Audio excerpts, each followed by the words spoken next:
Hello, good morning students. Last lecture में हमने किया था heating effect of current.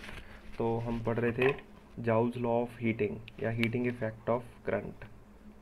Heating effect of current, heating effect of current या joules law of heating. ये question पूछा जाता है जाउल्स लॉ ऑफ हीटिंग के नाम से। ठीक है, तो मैंने आपको बताया था कि हीट जो प्रोड्यूस होती है that is equals to V I T. वो डिपेंड करती है कि जिस रजिस्टर में आप हीट निकालना चाहते हो उसके अक्रॉस पोटेंशियल डिफरेंस कितना है, उसमें से करंट कितना फ्लो कर रहा है और कितने समय के लिए फ्लो करता है। या फिर मैंने आपको एक फॉर्मूला बताया था, V को हम आई आर लिख सकते हैं, तो I square R into T. या हमने तीसरा फॉर्मूला मैंने आपको बताया था कि I is equal to V by R भी इसमें फॉर्मूला में पुट कर सकते हो, तो V square R by T. फिर हमने कुछ इस पे क्वेश्चन किए थे, जैसे कि ये वाला क्वेश्चन मैं एग्जांपल के तौर पे क्वेश्चन हम दोबारा कर लेते हैं ऐसे, और फिर ये ऐसे और ऐसे। मतलब एक थोड़ा सा अच्छा क्वेश्चन करते हैं इस पे और फिर हम आगे चलेंगे। जैसे ये है, ये मेरे पास 2 ओम का रजिस्टर है, ये 3 ओम का रजिस्टर है और ये मान लीजिए 5 ओम का रजिस्टर है और यहाँ पे 10 वोल्ट की बैटरी है। तो बताइए कि भाई 5 ohm resistor find heat produced in 5 ओम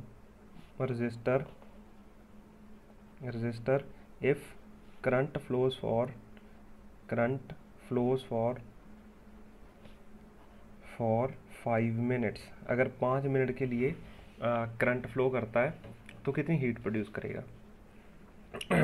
तो कैसे करेंगे, कौन सा फॉर्मूला यूज़ करना चाहिए इनमें से, ये आपको चूज़ करना है। वी आई टी आप निकाल सकते हो, कोई दिक्कत नहीं है। I square R into T या V square by R into T, जो फॉर्मूला अगर आपके दिमाग में ये क्लिक कर गया ना कि कौन सा फॉर्मूला मुझे सबसे आसानी से आंसर देगा, यही हमें सीखना है। नहीं, आंसर तो तीनों से ही आ जाएगा, कोई खास बड़ी बात नहीं है। तो हम वो फॉर्मूला चूज़ करेंगे जिससे हमारे पास सबसे आसानी से आ जाए आंसर। तो इसके लिए हमें ये पहले तो आई नेट निकालना पड़ेगा कि टोटल करंट कितना फ्लो कर रहा है। तो उसको निकालने के लिए पहले हमें ये रेजिस्टेंस निकालनी पड़ेगी। तो आर नेट कितनी होगी, आर नेट होगी 5 प्लस ये 2, तो ये आ जाएगा 6/5। अगर इसको आप सॉल्व करोगे तो मैं आपको बताता हूँ एक शॉर्ट ट्रिक है। ऐसे पैरेलल में 2 जब रजिस्टर हो, 2 के लिए सिर्फ 2 जब रजिस्टर हो तो रेजिस्टेंस कैसे फाइंड करते हैं, आर इन पी। जैसे मेरे पास है 3 और 2, ऊपर आप 3 इंटू 2 कर दीजिए, नीचे 3 प्लस 2 कर दीजिए, ये आ गया 6/5। ये आपकी रेजिस्टेंस आ गई पैरेलल में। अगर आप इसको सॉल्व करोगे तो यही आंसर आने वाला है। ठीक है, बट ये जो ट्रिक है ये 2 के लिए चलता है। तो इसको हम सॉल्व करते हैं। ये आ गया 25 plus 6 divided by 5 that is 31/5। ये मेरे पास आर नेट आ गया, आर नेट। अब करंट कितना फ्लो कर रहा है, I is equal to V by R. V है 10 और आर है 31/5, तो आ गया 50/31 एम्पियर। इतना करंट फ्लो कर रहा है। अब इसमें 5 मिनट के लिए अगर करंट फ्लो करता है तो कितनी हीट प्रोड्यूस होती है, that is to I square R into T. तो आई स्क्वायर करेंगे तो 50/31 इंटू 50/31 आई स्क्वायर हो गया, आर है 5 इंटू टी है 5 इंटू 60। ये सेकंड में आ गया मेरा। ठीक है, तो इसको आप सॉल्व कीजिए, जो भी आंसर आता है वो मेरा जाउल्स में इसमें हीट प्रोड्यूस्ड आ जाएगी। ठीक है, तो ये हमने लास्ट लेक्चर में किया था। इसमें थोड़ी सी कम्प्लेक्स प्रॉब्लम्स भी आ सकती हैं। चीज़ वही है कि पहले आपको रेजिस्टेंस फाइंड करनी आनी चाहिए, फिर आपको करंट करना आना चाहिए। अगर करंट फाइंड करना आता है तो आपको हो सकता है कई बार पोटेंशियल डिफरेंस फाइंड करने की नौबत आ जाए, करंट से नहीं काम चलेगा। तो जो भी है वो अकॉर्डिंग टू कंडीशंस डिपेंड करता है कि हमें क्या चाहिए। ठीक है, तो ये हमने क्वेश्चन लास्ट लेक्चर तक किए थे। आज हम इसके heating effect, applications of heating effect of current कर रहे हैं। Applications of heating effect of current, heating effect of current, effect of current. देखिए, जो जो बैटरी वर्क डन करती है वही जाके क्या बनता है, हीट। ठीक है, तो ये डिज़ायरेबल भी हो सकता है, अनडिज़ायरेबल भी होता है। अनडिज़ायरेबल कब है, अनडिज़ायरेबल हीट प्रोड्यूस्ड। देखिए जितना भी करंट फ्लो करेगा किसी कंडक्टर में, आप हीट को ज़ीरो नहीं कर सकते, वो होगी ही होगी। दिस इज़ इनएविटेबल, इसको बोला जाता है इनएविटेबल। इनएविटेबल जिसको आप हटा नहीं सकते, ठीक है, जिसको आप रोक नहीं सकते, ये हीट प्रोड्यूस्ड है, ये इनएविटेबल है। तो जैसे मतलब मेरे पास बल्ब है, वो जल रहा है, बल्ब जल रहा है तो वो दो चीज़ें प्रोड्यूस करता है, हीट प्लस लाइट। तो ये जो हीट प्रोड्यूस कर रहा है ना बल्ब, कोई भी जलता हुआ बल्ब, ये मेरी अनडिज़ायरेबल हीट है, ये मुझे नहीं चाहिए हीट। ठीक है, तो ये अनडिज़ायरेबल हीट आ गई मेरे पास। ऐसे ही वायर्स में करंट फ्लो करता है तो वो हीट प्रोड्यूस होती है, वो गर्म हो जाती हैं वायर्स, तो दैट इज़ अनडिज़ायरेबल हीट। तो डिज़ायरेबल भी होती है, हाँ डिज़ायरेबल भी होती है। डिज़ायरेबल हीट कब प्रोड्यूस होती है, डिज़ायरेबल हीट के की एप्लीकेशन है, पहले जितना भी आपकी ये आप कपड़े प्रेस करते हो, आयरन, ये, और आपका टोस्टर, ठीक है, और आपका गीज़र, ये सारे डिज़ायरेबल हीटिंग ऑफ इफेक्ट से चलते हैं। हमें चाहिए कि जो करंट है वो हीट प्रोड्यूस करे, और हम उसको ऐसा बनाते हैं कि वो हीट प्रोड्यूस करे। आपका हीटर होता है जो हीटर, ठीक है, हीटर वो हीट प्रोड्यूस करता है, उसमें हम नाइक्रोम की वायर यूज़ करते हैं। नाइक्रोम, नाइक्रोम शायद स्पेलिंग सही नहीं है, इसकी स्पेलिंग है NIC, नाइक्रोम, ये स्पेलिंग है नाइक्रोम वायर। ठीक है, ये कह लीजिए कि सब्सटेंस है, जिस वो एलॉय है एक तरह का, ठीक है, नाइक्रोम। तो इसको मिला के हम ये मतलब मेटल्स को मिला के ये बनाते हैं नाइक्रोम, और ये इसकी रेजिस्टेंस हाई रेजिस्टेंस है, हाई रेजिस्टेंस, हाई रेजिस्टेंस है। जितनी ज़्यादा रेजिस्टेंस होगी उतनी ये हीट ज़्यादा प्रोड्यूस करेगा। ठीक है, तो ये हाई रेजिस्टेंस की वायर है, हीटर के अंदर नाइक्रोम वायर होती है। ये क्वेश्चन काफ़ी बार पूछा जा चुका है कि मान लीजिए एक मेरे पास कॉपर वायर है ऐसे, और एक मेरे पास नाइक्रोम वायर है, तो किस में ज़्यादा हीट प्रोड्यूस होगी, तो मतलब ये कॉपर है और ये नाइक्रोम की वायर है। ठीक है, नाइक्रोम की वायर है, तो ये ज़्यादा हीट प्रोड्यूस करेगी क्योंकि इसकी रेजिस्टेंस ज़्यादा है as compare to copper, CU लिखा है कॉपर। ठीक है, अच्छा, दूसरा डिज़ायरेबल इफ़ेक्ट इसका बहुत जो इम्पोर्टेंट है और जिसका हमें समझ आनी चाहिए, दैट इज़ कॉल्ड फ्यूज़। जो आपके घरों में फ्यूज़ लगा है, ठीक है, आपके घरों में पहले किट कैट फ्यूज़ आते थे, उसे बोलते थे किट कैट फ्यूज़। वो अभी दिखने को नहीं मिलते आपके घरों में। वो कुछ दिखने में ऐसे होते थे, शायद आपने कभी देखे हों, वो कुछ ऐसा फ्यूज़ होता था, ऐसा। आपके पेरेंट्स ने ज़रूर देखा होगा, अगर आपने नहीं देखा तो ऐसा फ्यूज़ होता था, और यहाँ पे हम एक वायर लगा देते थे, ऐसे बांध देते थे वायर, और यहाँ से हम पकड़ के इसको, ये इंसुलेटेड मटेरियल का होता था, और इसको पकड़ के हम अपने कनेक्शन में लगा देते थे। अगर आप इसको निकाल दोगे तो आपकी वो लाइट है, जो करंट है फ्लो करना, वो बंद हो जाएगा। ठीक है, तो ये किटकैट फ्यूज़ होता था। और एक फ्यूज़ आजकल जो आपने देखा है वो कुछ ऐसा होता है, ये एक ग्लास का रॉड होता है छोटा सा, और इधर इसके दोनों एंड पे छोटे छोटे मेटल के कैप्स होते हैं। ये ग्लास ट्यूब है, ग्लास ट्यूब, ये ग्लास ट्यूब है, और इसके अंदर ऐसे एक कॉपर की या किसी और मटेरियल की वायर होती है। ठीक है, तो ये चीज़ है जो अंदर, दिस इज़ फ्यूज़ वायर, ये फ्यूज़ वायर है, और ये दो कैप्स चढ़े हुए हैं ऊपर, ये मेटालिक कैप्स हैं। ठीक है, ये मेटल कैप्स हैं, मेटल कैप्स। तो फ्यूज़ दिखने में ऐसा होता है। अब इसका काम क्या होता है फ्यूज़ का, देखिए आपके घर में, मान लीजिए मैं यहाँ पे एक सिंपल आपको सर्किट बना के समझाता हूँ। मान लीजिए कि यहाँ पे एक रजिस्टर लगा हुआ है, और यहाँ पे मैंने एक फ्यूज़ लगा दिया, यही वाला फ्यूज़। ये जो फ्यूज़ वायर है, फ्यूज़ वायर का मटेरियल क्या होता है, फ्यूज़ वायर का मटेरियल या तो सिंपल मेटल होता है, ठीक है, या तो मेटल होता है, या ये अलॉय होता है, अलॉय होता है एल्युमिनियम का, कॉपर का, लेड का, एट्सेट्रा, ऐसी चीज़ों का मिला के हम एक अलॉय यूज़ करते हैं। या तो मेटल होता है ये, जैसे कॉपर आ गया, प्योर कॉपर वायर, या फिर ये अलॉय से हम बनाते हैं। ठीक है, तो मान लीजिए कि एक मेरे पास सर्किट है, उसमें हमने ये फ्यूज़ लगा दिया ऐसे, और यहाँ पे हमने बैटरी लगा दी। मान लीजिए 20 वोल्ट की बैटरी, आर रेजिस्टेंस, और इसमें फ्यूज़ लगा हुआ है। ये मान लीजिए ये पीछे से करंट आ रहा है, और ये आपके घर की सप्लाई है, और आपके घर की सप्लाई के साथ हम फ्यूज़ लगा देते हैं। तो फ्यूज़ क्या काम करता है? फ्यूज़ ये चीज़ इंश्योर करता है कि ये particular amount of current he flow करे आपके इस सर्किट में। ठीक है, जैसे मान लीजिए कि मैं चाहता हूँ कि मेरे घर में सिर्फ 10 एम्पियर करंट ही आए, इससे ज़्यादा करंट नहीं आना चाहिए।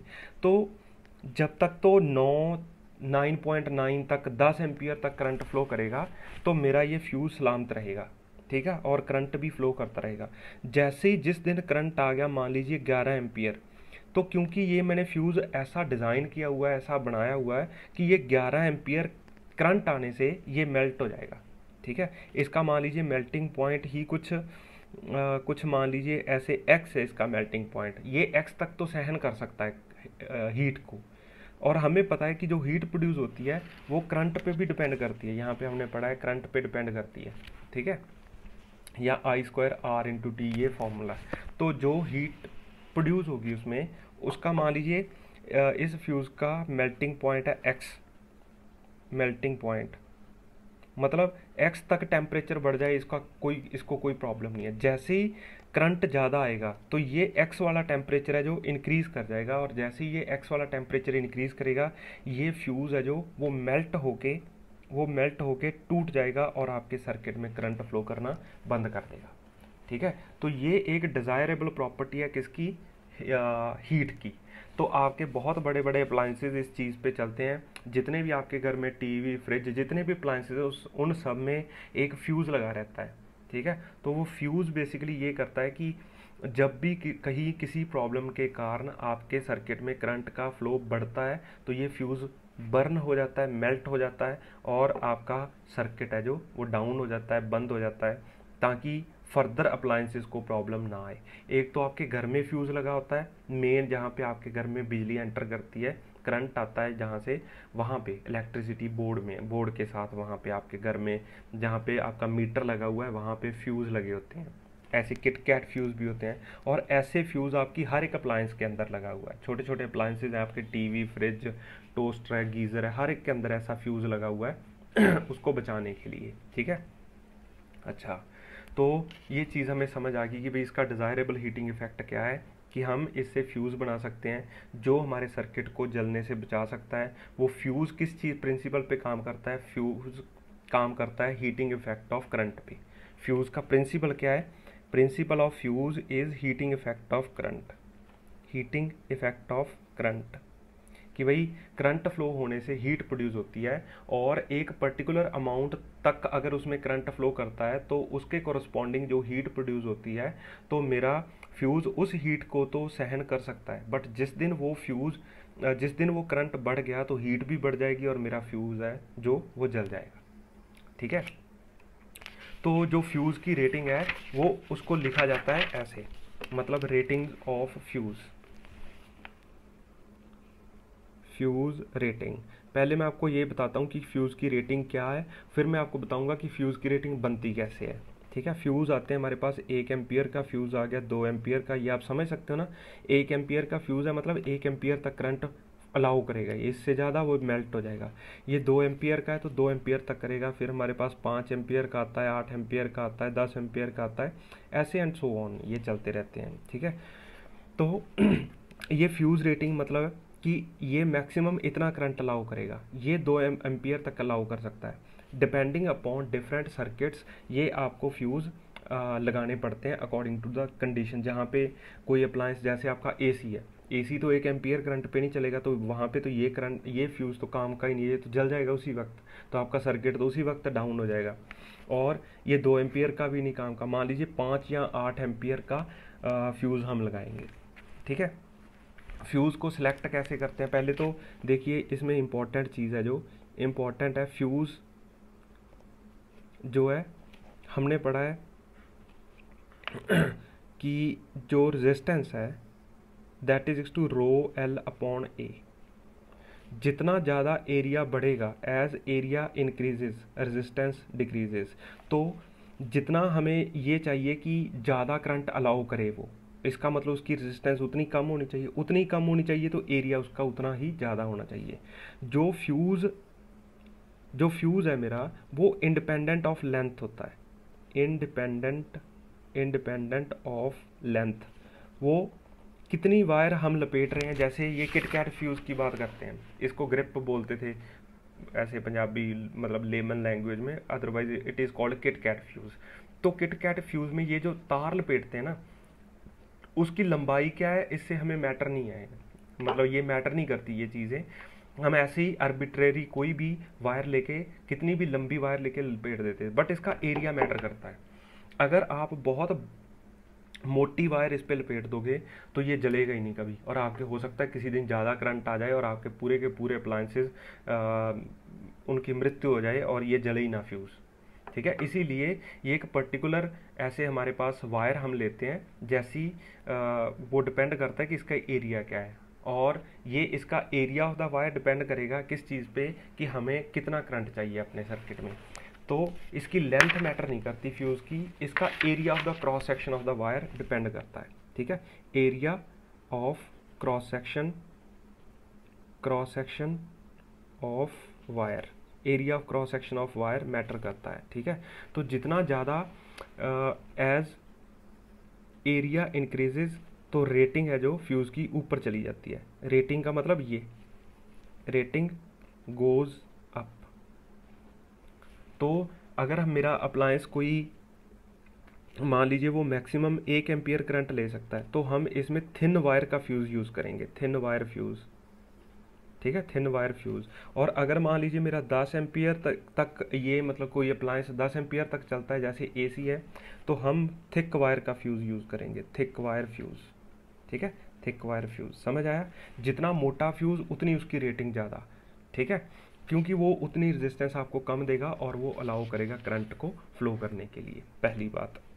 अब इस पे क्वेश्चन कैसा आता है, ये तो सारी होगी मतलब थ्योरेटिकल बातें। अब क्वेश्चन कैसे आता है, मान लीजिए कि मेरे पास ऐसे एक रजिस्टर है 5 ओम का, और यहाँ पे हमने एक बैटरी लगा दी है 10 वोल्ट की बैटरी, और यहाँ पे हमने एक फ्यूज़ लगा रखा है।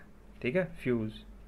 तो आपको पूछा जाए कि बताइए इनमें से कौन सा फ्यूज़ इसके लिए सही रहेगा। ठीक है, मान लीजिए मेरे पास है ए ऑप्शन 2 एम्पियर का फ्यूज़, बी ऑप्शन 3 एम्पियर का फ्यूज़, सी ऑप्शन 5 एम्पियर का फ्यूज़, या डी ऑप्शन 1 एम्पियर का फ्यूज़। तो कौन सा फ्यूज़ मुझे इसमें लगाना चाहिए? तो ऐसा क्वेश्चन सॉल्व करने के लिए हम क्या करते हैं, पहले देखते हैं कि इस क्वेश्चन में आपको करंट निकालना ही पड़ेगा, क्योंकि फ्यूज़ डिपेंड करता है करंट के ऊपर। ठीक है, तो I is equal to V by R. V है मेरे पास 10 और 5 डिवाइड करेंगे तो 2 एम्पियर आ गया। मतलब इस सर्किट में 2 एम्पियर करंट फ्लो करेगा। अगर 2 एम्पियर करंट फ्लो करेगा तो 1 एम्पियर वाला फ्यूज़ लगा दोगे तो ये सर्किट चलेगा ही नहीं कभी, क्योंकि जैसे ही 2 एम्पियर करंट लगाओगे आएगा सर्किट में चलेगा तो ये फ्यूज़ मेल्ट हो जाएगा। तो एक तो हम डिस्कार्ड कर देते हैं। हम चाहते हैं कि 2 से ऊपर करंट ना आए इसमें। ठीक है, एक पे वो चलेगा नहीं, तो हमें 2 एम्पियर का फ्यूज़ ही इसमें लगाना पड़ेगा। मान लीजिए ये जो रजिस्टर है मेरा वो 2 एम्पियर करंट तक सहन कर सकता है, इससे ऊपर करंट आएगा तो ये जल जाएगा। तो हम इसमें 2 एम्पियर का फ्यूज़ लगाएंगे, क्योंकि अगर मैं 3 का लगा दूंगा तो किसी दिन 2.5 एम्पियर करंट आ गया तो ये फ्यूज़ नहीं जलेगा, बट मेरा अप्लायंस ख़राब हो जाएगा। इसीलिए आइडियल फ्यूज़ कौन सा है इसमें, 2 एम्पियर। ऐसे हम सेलेक्ट करते हैं कि जितना आप करंट आपके सर्किट में फ़्लो करेगा उसके अकॉर्डिंग ही हम फ्यूज़ को चूज़ करते हैं। ठीक है, और क्वेश्चन देखते हैं हम। जैसे मान लीजिए मेरे पास ऐसे यहाँ पे एक फ्यूज़ लगा हुआ है, इस फ्यूज़ के बारे में हमें नहीं पता, आपको पता करना है कि ये फ्यूज़ कितना होना चाहिए। ठीक है, और यहाँ पे 10 वोल्ट की बैटरी है, और इसमें हम पैरेलल में एक और सर्किट लगा देते हैं। ऐसे ये 2 ओम, ये 3 ओम, और ये मेरे पास आ गया 5 ओम। तो बताइए कि फ्यूज़ की रेटिंग क्या होनी चाहिए। Find the rating of fuse wire. तो आपको फ्यूज़ वायर की रेटिंग बतानी है, ठीक है। आप अपनी स्क्रीन पॉज कीजिए और इस क्वेश्चन को सॉल्व करने की कोशिश कीजिए, ठीक है। तो अगर आपने कर लिया तो देखिए अब इसका सॉल्यूशन सिंपल है। आपको करंट पता करना है, उसके अकॉर्डिंग आप फ्यूज़ लगाओगे।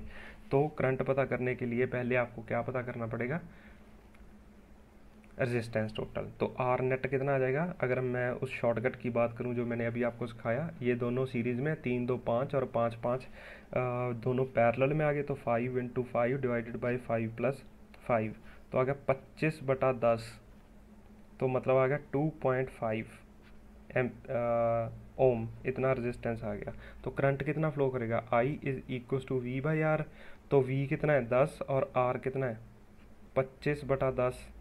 तो आ गया 25/100/25। तो ये आ गया 4। तो 4 एम्पियर करंट इसमें फ्लो करेगा। अब जो मैं फ्यूज़ लगाऊंगा इसमें, बेसिकली ये होता ये है कि ये थोड़ा सा ऊपर का फ्यूज़ लगाते हैं हम, ठीक है, थोड़ा सा ऊपर का फ्यूज़ लगाते हैं। तो ये मतलब हम इस क्वेश्चन में अगर ऐसा क्वेश्चन आ जाए तो ये 4 एम्पियर आया मेरा आंसर, तो मैं 4 एम्पियर का फ्यूज़ लगाऊंगा। 3 एम्पियर का फ्यूज़ लगाऊंगा तो वो पहले ही जल जाएगा, वो मेरे काम का नहीं है। 5 एम्पियर का फ्यूज़ लगाऊंगा तो क्या होगा कि किसी दिन अगर 4.5 एम्पियर करंट आ गया तो मेरा फ्यूज़ तो नहीं जलेगा, ये अप्लायंसेस जल जाएंगी। इसीलिए हम अकॉर्डिंगली चूज़ करके फ्यूज़ लगाते हैं कि कौन सा फ्यूज़ हमें कब लगाना है, ठीक है। तो होप आपको ये लेक्चर समझ आया होगा। अगर कोई क्वेश्चन है तो आप ज़रूर पूछिए, और आपने असाइनमेंट के बारे में मुझे कुछ नहीं बताया, आप ज़रूर मेरे से क्वेश्चन पूछिए अगर कोई प्रॉब्लम है। और अगर आपको कोई प्रॉब्लम नहीं है तो भी मुझे मैसेज कीजिए, ताकि मैं नए लेक्चर बना के अपलोड करूँ जल्दी जल्दी।